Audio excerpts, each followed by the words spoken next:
What is going on, everyone? So, here we are. We are Tin Roofing. um, Super happy to have you all here. So today we're going to be talking a lot of different things. First and foremost, let's chop it up about new music. New song dropped off of the upcoming Mark Morton country album. It's got a very good southern rocky feel, dude. Uh, it's good. It's called "Come December." That's the name of the song. I will get you the name of the album again here in just a second because I keep forgetting it because I'm awful like that. Without the Pain. And so there's, so many. This is just going to be such an awesome one. So it's Blackberry Smoke and Mark Morton. It's called Come December, and dude, it's going to be so good. I'm really looking forward to it. I've started thinking I'm gonna have to start writing down songs that I think are singles of the year, albums that I think are gonna be albums of the year, just so I can keep track of everything. That way, once we get to the end of the year, I can really put it all together and make the best decision. Because I started thinking about it yesterday. If I do it off of which one do I gravitate more towards as far as what I really enjoy? Obviously, that's how I'm gonna pick it, probably anyways, just because of they're my awards and it's what I like, whatever. But if I do it that way, there might be an album that I forget about that I thought was really, really good. And so if I want to line everything up and whatnot to where I make the best choice, I think I'm gonna have to do it this way, where I start writing everything down. So probably gonna be doing some of that. Also, let's see, who else dropped some really good stuff? Eric Church had a good one that was new. We're getting a Morgan Wallen album. I'm pretty sure it's going to be called "I'm a Little Crazy." I'll look into that here in just a second. "Hands of Time" by Eric Church. It was really, really good. And Morgan Wade had a new one that was really, really good. I heard two songs this week that I hadn't heard prior to this week that was just fantastic. And they were new releases as well on the countryside. I'm getting the names of those as well. 1 second. Dig, dig, dig, dig, dig, dig, dig. Here we go. "She Drives Away" by John Party. I didn't think I was ever really going to be interested in John Party. It just, his stuff just didn't seem like something I'd be interested in. But "She Drives Away" is fantastic. "Let Him In Anyway" reminded me of old school Blake Shelton. It is by Blake Shelton. And it had that old school Blake Shelton feel. It should be the next song right after Old Red or The Baby or whatever. It's really, really good. Goes back to that older Blake Shelton vibe, and I appreciate it a lot for those reasons. So definitely recommend those songs. Man, I could probably honestly do a whole episode on just "Let Him In Anyway," just because of the subject material. But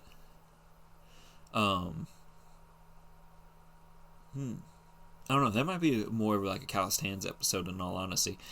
But really, really good stuff. Cradle of Filth, they dropped a new album. Started listening to it. What I do like it so far. Unfortunately, it does have one explicit song on there. I do believe, yes. But actually, I've listened to the whole thing. I just realized that it's really, really good. Minus the one song that is explicit, like I just talked about. So the guys from Bloodywood, the ones that had that super huge Indian metal song a few years ago, actually 15 years ago, Ari Ari, they dropped a new one called New Delhi. It has an explicit rating on it, so there's a couple of songs that I will not be partaking in from that album, but I will be checking out the ones that are not explicit, and really looking forward to it. Spirit World, they dropped an album called Well, they dropped an album. We're going to leave it at that for a minute. But Abilene Grime is an amazing song. See, I believe it's Western Stars and the Apocalypse I really liked as well. The really cool thing about this album was, even at the end with Annihilism, like it had like a very, it's country meets death metal. It's very much that, and so it's a very Tin Roof album, but there's a couple of things that like kind of holding me back. But I'm wanting to hear more from these Las Vegas natives because Spirit World nailed it with this one. Actually, looking at their stuff, it looks like they're very much that Tin Roof vibe of metal and country. So I kind of like that with a rhinestone fetish. Okay, so here's their like about thing. So, and this is from Apple Music. A metallic hardcore outfit with a rhinestone fetish. Spirit World's neck snapping metal has its roots in punk, outlaw country, and spaghetti westerns, which, yes, it does. And yeah. Founded in 2017 by Las Vegas-based vocalist and multi-instrumentalist Stu Folsom, the band unleashed their first full-length effort, Pagan Rhythms, in 2020. Spirit World continued to explore their apocalyptic vision of the American West on 2022's acclaimed death western, their first outing for Century Media. Also, speaking of record labels, Chimera has announced that they are starting their own record label. These guys that are stepping up and starting their own record label, think it's huge. And I give them a lot of props. We will see how some of it turns out. Definitely looking forward to seeing what comes from the Chimera camp. Those guys have been a favorite of mine for a long time, and I actually got to see them live at Mayhem Fest 2010, and that Mayhem Fest 2010. I think we almost just need to chop it up about like that tour altogether, just because the bands that were there, the vibe around it. What exactly happened at St. Louis, which it's not like a huge ordeal. It's not like, controversy or anything like that. But so it was a stupid hot day. And then it gave way to Missouri. We'll do like a full episode on that as well. Man, we got some stuff coming up. Yeah, wow, I'm blown away at like the different things that I want to talk about on this right now, because we're gonna have some really cool episodes this year. That being said, let's see, we got what else do we need to discuss? I think we've pretty well covered new music for the most part that I wanted to cover. So we can kind of go ahead and go on into the next thing I wanted to talk about, which, you know what, let's do cooking first. So, been doing some cool experimentations, trying to get better at different things that I'm not very good at, or get more like consistent or what have you. Gotten really good with pastrami cures. I did pastrami Rubens with snow goose breast, and that turned out fantastic. I'm definitely looking forward to being able to do more cooks and whatnot here in the near future. We got a lot coming over the next forever. I've got a lot of cooks planned for this year. I've made a list of what all I wanted to cook this year. I've added to it, I've changed it, I've narrowed it down, I've expanded, I've done a million different things. But I tried making some super spicy chicken strips today, and they were really, really good. Like, very flavorful. Not hot enough. They were hot, but they weren't hot. They should have been hotter. So I got to increase how much. Went back and looked at the film. I did it like game film almost, while I was like looking at it while I was like editing. trying to get it ready to post. And after looking at the film, I didn't add enough because I compared it to TFTI's video of making his super hot, crunchy chicken wings, because that was kind of what I was basing the recipe off of.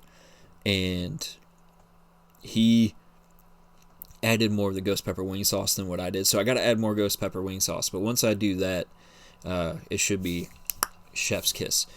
But I actually have something in mind that I want to do with it. Probably within the next week or two. Actually, it'd be really good. Like with it being Lent and stuff, it'd be a really good one to do very soon. Gotta get some other things done. I've got a huge cook coming up that I'm super excited about. Definitely can't wait to drop that one. That one's gonna be huge. Huge. So, looking forward to doing that. Cooking is fun, guys. I'm still trying to figure out what kind of cooking competitions and stuff I want to enter in this year. Haven't really found anything that's meeting my fancy yet. We're getting there.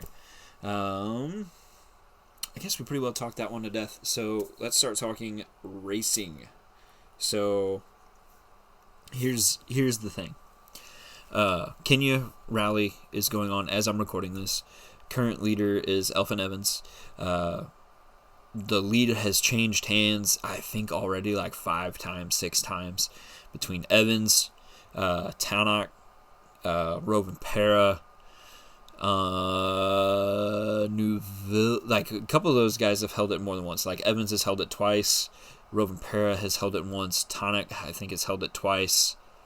I want to say Neuville had it at one point. But Neuville has been plagued with a ton of issues. Takamoto Katsuda got food poisoning, has had a ton of issues. Guys, this rally, Rally Kenya, is more like a demolition derby on a rally course. These guys tear up more stuff this weekend than they do any other weekend. And it's been rough. But I think what's been rougher is they're not talking to the FIA, WRC, journalists, their announcers or whatever that come and do the post-stage interviews. They're not saying a word. And it's all in protest because Adrian Formo did a no-no and said a bad word at the end of a stage in Sweden. And so here's my take on it. I appreciate the unity. I appreciate what Oyt Tanak said in particular regarding how we should handle ourselves, or how people should handle themselves. I wanted to get a pull quote from my former boss in Monster Trucks, because he's very professional. Not that these guys aren't very professional or any of the sort, but having his take, I think, would have been really interesting on this subject matter. So I may still try to get some sort of quote from him before next week, just so we could kind of hash it out a little bit more or whatever. But the discussion has been, we're not saying anything to you guys in protest of what happened last time. However, if they do speak, Elfyn Evans speaks in Welsh, Thierry speaking in he's from Belgium, so I don't know, I can't remember what his language would be called, because I guess it's not quite exactly German, right? But anyways, Oyt's not saying a single word. Sami Payari is actually just pointing and stuff and doing gestures, which Kabi, the super hilarious meme guy that always does the thing, I had no idea he was a fan of Rally, or if he just happened to come across this video and turn it into something viral. But he mimics what Sammy does, and it's absolutely amazing. I'll probably end up reposting it before this episode actually even comes out, because it's just chef's kiss, just so good. But here's the thing. FIA responded. There's been a lot of back and forth responses, and I think one of the easiest things we can do to make it make most sense is just go ahead and go back and read some of the responses back and forth. So, and also it's the wet season, so like today, as I'm recording this, they've wrapped up Saturday, and Gregoire Munster said we need like jet skis out here. It's that like wet and damp and deep. And I was watching stuff right before Super Stage 16 or Safari Stage 16, however you say it. It was so wet, like there was like giant holes of water. Like you can't even call them a mud puddle. It's like small ponds almost. And the sand has been an issue. Like Oliver Sarber got stuck in some fesh yesterday, which I've never heard it called fesh before. I'm just, stuck in some sand. So I don't know if that's like a Kenya thing or what. But I guess we will start with this quote from Oitonic.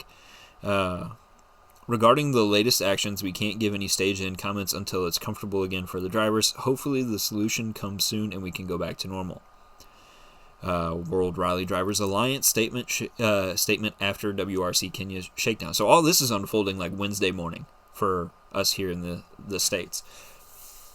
So we all agree to keep rudeness at the microphone to a minimum. At the same time, it is necessary to maintain a certain freedom of expression and to keep emotions alive, while drivers don't need to be afraid of getting pushed in any way. We have asked the president of the FIA for some positive changes in the rules to help us achieve this goal. For the reasons explained in our statement, it is impossible for us to guarantee that we, drivers and co-drivers, will be able to follow these rules perfectly and systematically. This is why we, WERDA members, are now taking the responsible decision to remain silent at the end of the interviews or to answer in our mother tongue. In the own interest of our sport, such an action is unfortunately needed, and we apologize to all the rally fans, even though we know they support us in this. Gus Greensmith. This one was aggravating because, and not at Gus Greensmith. I'll start with that. So Gus Greensmith was quoted saying, "We haven't had any dialogue from Mohammed, which is the FIA president, until, ironically, about 10 minutes before shakedown. I think that was a particularly well-timed email." You're going to sit there and you're going to tell me that these guys asked for communication from the FIA president, and he's like, this is a pressing matter in the FIA, which obviously, like, people aren't happy with FIA Formula One right now. People aren't happy with the FIA, period. But like this is a like serious issue. Because you slapped a dude with almost $11,000 fine U.S. money, 10,000 in euro, and so what did you expect? Like, I mean, I think that the fine amount was too steep. First of all, being a fan for over a year of WRC now, I think there was not even a warning for Adrian Forma, which I don't think is fair. Because Adrian has been a fan favorite since while he was at M Sport. And so now he's on a big team, and there's some issues like with Hyundai. Like from what I'm seeing and understanding, I guess. I don't know. We're going to get into some things here in a minute where I feel like Hyundai might be being bullied. But bottom line,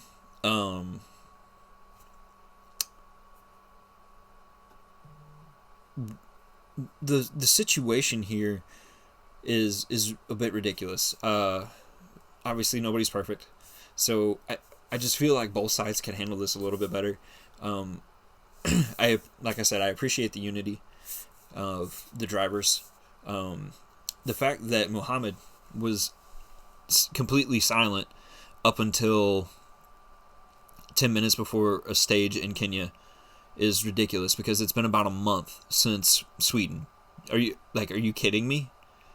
We've had 30 days for some sort of communication, and you couldn't take a minute to address, 60, 80 guys, whatever. There's 3 main teams in World Rally right now. It's not like there's 8 or 9 main teams or whatever. It is NASCAR. Okay, yeah, you're a governing thing over several different types of motorsports. You're all over the place. Fine. But your motorsports aren't having necessarily week-to-week events or whatever. This was strategically done, which I don't appreciate. There should have been more communication with these guys. And like the FIA's handling of rally and rallycross has been an abomination. I'm excited to see that they might potentially come to the U.S. I'm excited that we're having all kinds of like crazy cool events and stuff. Like Kenya's awesome. Do I feel like we could do better with it? Yeah, I do. Because more cars get tore up during this weekend, which, I mean, everybody loves, right? But at the same time, like, we're picking stages with rocks that are massive, like this size and whatnot else. And these cars aren't built for that. They're not rock crawlers. So I feel like we could do a little bit better in that aspect. The rainy season gives it a really cool technical challenge. There's a lot to it that's a lot of good, but there's some disappointments. I think I pretty well covered what I wanted to cover. Let me see. FIA's response. I hadn't gotten to that yet, so I do want to read their response. The FIA, as with many other international sports governing bodies, maintains a code of conduct that sets out what we expect from our drivers and their teams. Drivers are looked up to as role models by young fans and are ambassadors for motorsport across the world. How drivers act at events really matters. Yes, it does. However, well, I say however, but let me finish reading before I fully comment. The code's purpose is to promote the best in sportsmanship and respect. This includes expectations around language, which could be seen as offensive or inappropriate by the public. The rules and penalties are in line with those taken by our peer organizations in global sports championship.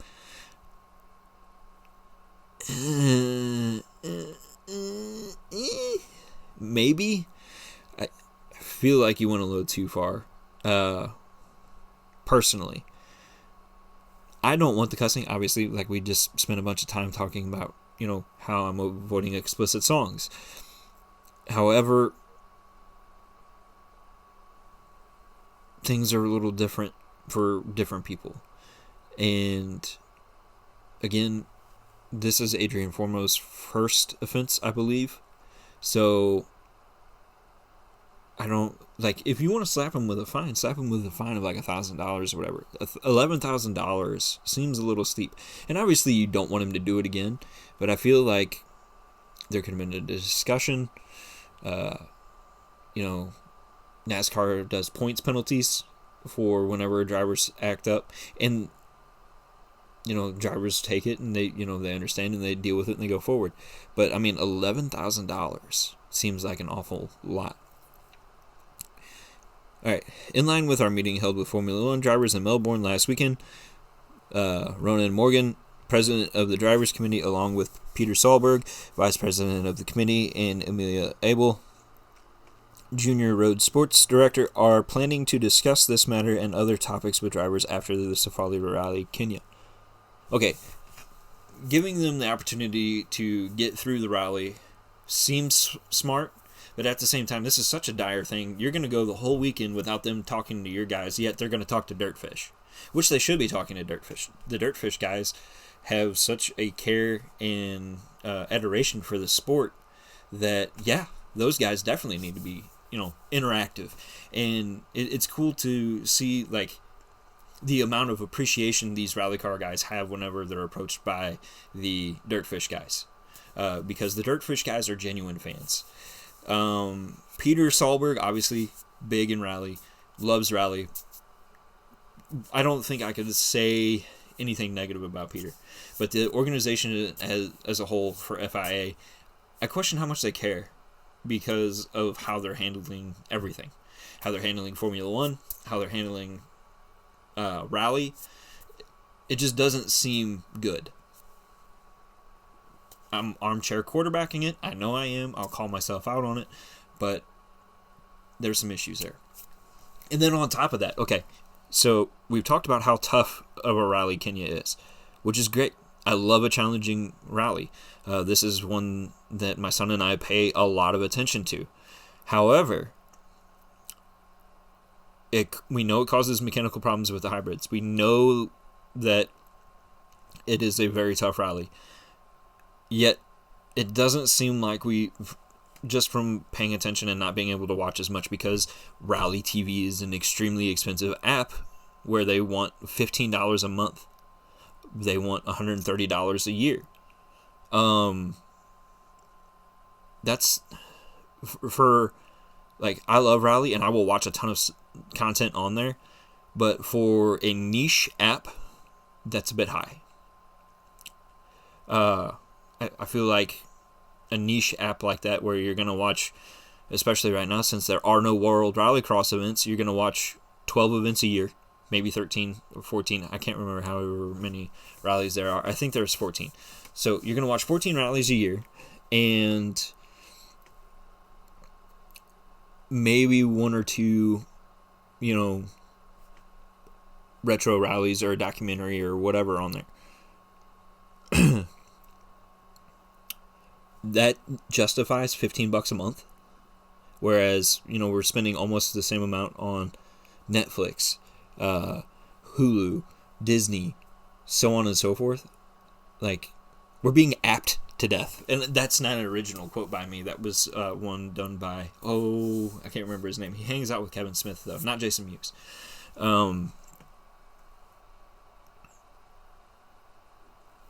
Just some rants, but. Yeah, I'll spend the money every once in a while, and maybe that's what they're expecting. But I would want, if I were running an app, I would want to do it more often. That being said, I went way long with today's episode. So, I don't think we'll get into what I wanted to discuss today. I think we'll start wrapping it up, actually. But they didn't make the services any longer, is what I was trying to get at. And so, you don't make the services any longer. These guys can't fix their cars in time because they're having such massive issues. Like, Thierry Neuville got penalized like almost a full minute between fixing issues. So, like, Thursday into Friday, they impound the cars. He can't fix them that night. Service starts the next morning, which I'm fine with an impound. Perfectly fine with an impound. But on such a difficult rally, and you give them handful of time in the morning to fix an issue on a rally like Kenya, maybe we need to double it, is all I'm suggesting. Like,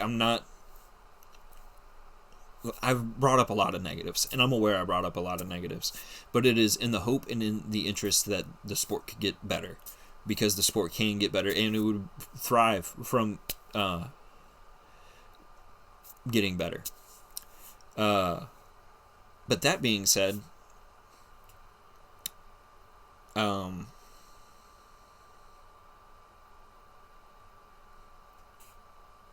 are we going to, not give these guys more time to fix things? We have a longer weekend, several stages, obviously. Probably some of the most stages that we're going to see all year out of a single event. But that being said, why aren't we giving them more time to fix stuff? Because it's such a tough rally. Just a question that I'm throwing out there.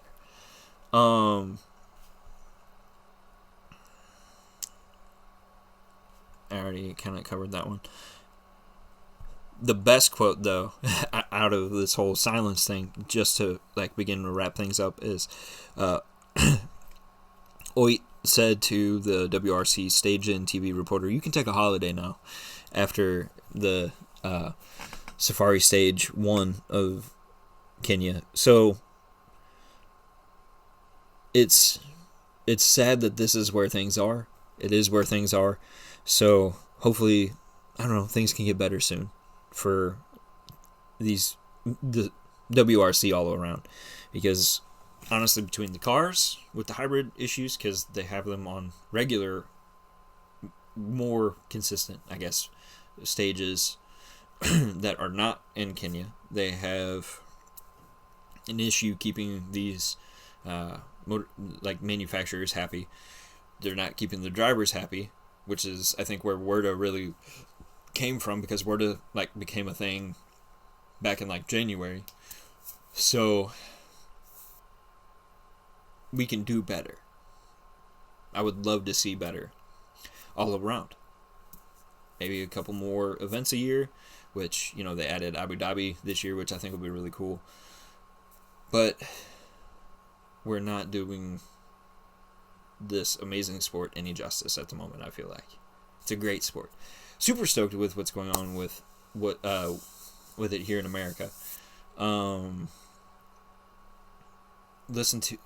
Go check out, I'll actually put it in the link for this episode, but check out the episode of Spin podcast done by Dirtfish that has Lance Smith on there, if you're a rally fan.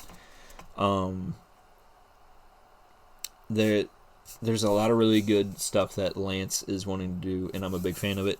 And honestly, with my experience or whatever in monster trucks, I would love to be able to be of some help to the ARA, whatever I could do to be of help, as a volunteer or whatever, or even a side job or whatever. I don't know what it would look like, but I think it would be super amazing to be involved. It has me very excited, and I've been missing motorsports, which is where the Throwin Dirt segment came from, and that's what most of today's episode was. I don't necessarily regret it. I had a lot of fun covering it. However, next week we have to talk the Grand Ole Opry. Why? Because the Grand Ole Opry has turned 100. So next week we will be discussing the mother church of country music, the Ryman Auditorium itself. That being said, thank you guys so much for hanging out with me. Looking forward to doing the in-depth look at the Grand Ole Opry next week. This has been a super awesome episode of Tin Roof Throwin Dirt special, I guess, because we spent most of the time talking rally. And I guess we will see you next Monday for the Grand Ole Opry.